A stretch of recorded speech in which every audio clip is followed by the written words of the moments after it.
story, it usually contains the writer's personal comment or feeling about the experience. This part is often optional. So, this is the structural part. It is mandatory to remember in creating a text you must follow the structural sequence. Okay, next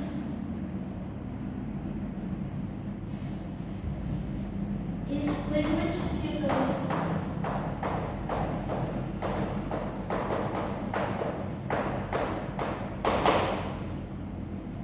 These are the linguistic cues that define the text and require focus. The first is simple past tense.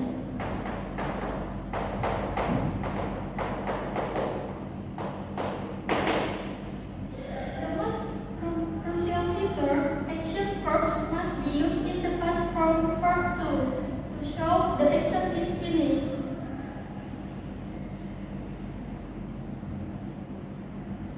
So, in the simple past tense section, students have to use past tense verb because they are telling about past event. For example, is I won, she saw, and we played. The second is time connective.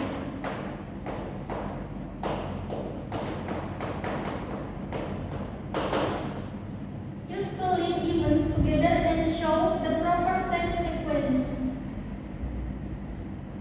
And then you have to use conjunction so that the story looks more precise by using a time sequence such as the first, and then after that, and finally.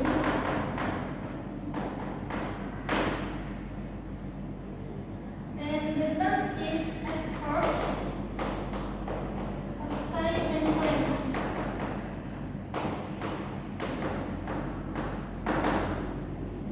Phrases that provide context on when and where the events occur.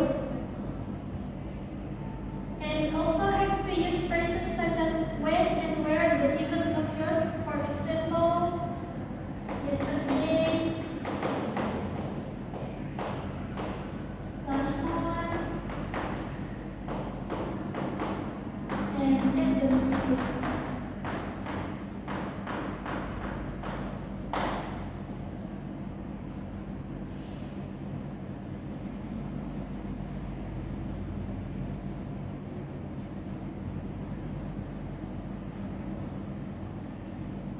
And to summarize, our mini lesson plan integrates the material effectively.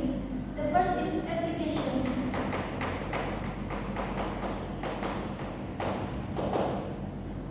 Teaching recount text is about combining the necessity of grammar or past tense with sequence